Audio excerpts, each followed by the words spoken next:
Hey guys, and welcome back to another video, and today we have my review of Slender Man, which I believe came out in 2018. Now, if you want to watch this movie, go and watch it and then come back here, because there will be spoilers in this video. So, like I said, this came out in 2018, about 6 years after the game was in its peak popularity. And I mean, the film was great. It was pretty good. Obviously I didn't go in with high expectations. I've seen all the reviews. I didn't want to buy this film because of that, so I watched it on Netflix. And don't get me wrong, even films with bad reviews, I do like to go in thinking that I could enjoy it, and I did go into this film hoping maybe I would be pleasantly surprised, because there are films that I like that other people hate, you know. But that wasn't the case here. That's about 90 minutes of my life that I will not get back.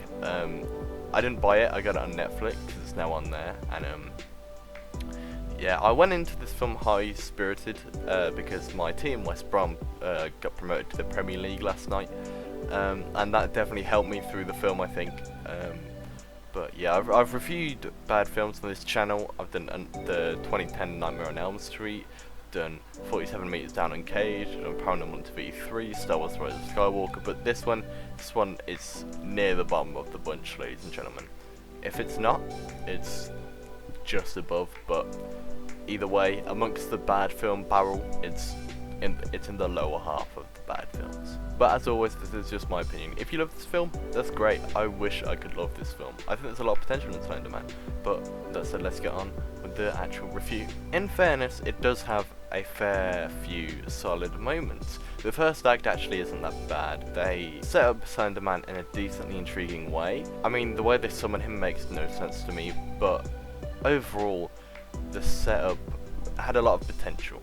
And there was actually quite a lot of good creepy imagery. Like, there's this scene where the main girl goes into a kitchen and you kind of see Slender Man like lean in from the shadows. That's like actually really creepy imagery, to me anyway. Also, at the end of the second act, there's a really interesting moment where basically someone, I don't remember the names, it's not just because they're forgettable characters, I'm just awful with names anyway, but there's this moment where one of the girls takes the main girl's sister into the woods to summon Slender Man, and that was like a really interesting thing to finally be showed to us. I actually sat up and was like, oh, okay.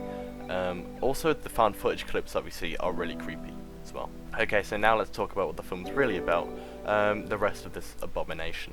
It even opens with awkward acting and forced comedy that isn't even funny, like, as in, it's a joke about a dog blowing up or a cat or something, and it's not, like, obviously humour is subjective, but what? The scenes at school are stupidly awkward. It's just so weird. It's honestly, the school scenes are like Pimento and Rosa in Brooklyn Nine-Nine, except that's intentional, and this isn't, clearly. The first girl basically gives herself to Slender Man because her home life is that bad, and like she has an abusive home life with her father or whatever, but we are never shown this. We are told it, we're shown him sleeping, but that's it. That's really it. It tries to make us sympathise with that, but we don't see it, and we barely hear it, so it really doesn't matter to me, because we don't see it. Like, and if she wants to give herself to this supernatural entity that she's read about online, her home life must be really bad, and you can't make me empathise with that through what they do in this film. And honestly, that's all the character we get in this film, for any of them. Like, I'm being serious, there's nothing else about anyone else.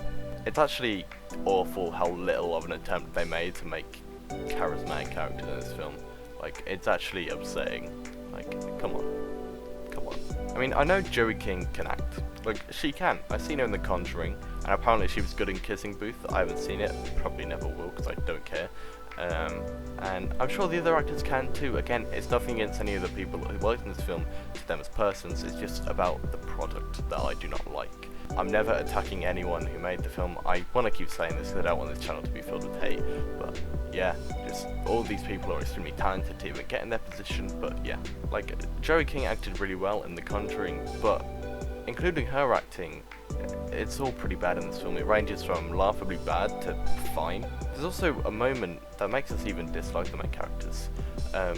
They go to this dad's house of the first missing girl, and they just sneak around, and it makes them seem like assholes. There are multiple instances of things that just don't make any sense at all. Like, again, the characters, and we're back here. But this is one of the most stupid things in this film. So one of the girls, the one played by Joey King, literally says over and over again, don't take your blindfold off, while they're in the woods trying to get their friend back from Slender Man. And literally we cut, like in that same minute, we see one of the girls take her blindfold off. Why? Why would you ever do that? Like, yes, okay, if you don't believe it, then sure, but you've been told over and, like, I don't get it, it's just so frustrating and so stupid. Also, by the way, there are a lot of bells in this film. I don't know why. Oh, just in case any of you wanted to know, Slender Man is a vlogger in this film.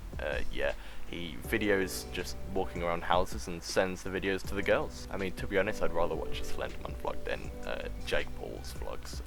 But Slender Man himself doesn't look scary. He's just a big stupid CGI man. It's really underwhelming. This film could have been a film that was laughably bad, but it takes itself way too seriously. I think they thought they were making another Conjuring or something like that. That's the vibe I got. Like, the majority of the second act is so boring and so dull, it makes me sad. There were parts of the second act that made me laugh where they were just bad, like the main girl was kissing a boy and then he turns into some possessed thing and it's got some really crappy effects like the ones from Truth or Dare with the smile, you know, it's just bad, it's just so funny, I love it, it's the best film ever. Okay, so now we have the best part of the film. So we get to the end, right, we're in the third act now, and apparently Slender Man isn't happy with what he gets and he needs the girls themselves. So the main girl goes out as a sacrifice for her sister, okay, because her sister is dying or being possessed or driven insane by Slender Man, which is like, okay, sure, that's fine, that makes sense. She gets into the woods, she finds Slender Man, and then she runs away. That is the opposite of what you went in the woods to do, okay? Look, I don't understand. And then after that, Slender Man turns into a massive spider thing like Pennywise at the end of it in chapter 2, but just worse. And it all ends so abruptly too, it's all just pushed into an ending. It's so, oh, I don't know why I watched this. 2 out of 10, very bad. It is unfortunate because I actually see a lot of potential with Slender Man as well as within this film. I don't even know what happened with this film. I don't really know anything about the behind the scenes, but all I know is that the outcome was pretty awful. But I do know I'm never going to be watching this again unless I want to make another video, because it's not even going to be fun as a laugh with friends. Like, there are only a couple scenes. It's not like Truth or Dare. The whole way through that film you can have a laugh. The same with Batman and Robin. But this film, it's not. It's got a lot of boring moments.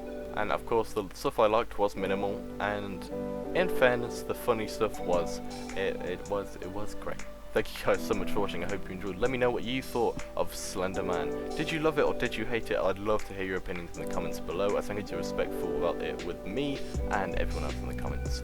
Thank you guys so much, take care, and I'll see you in the next one.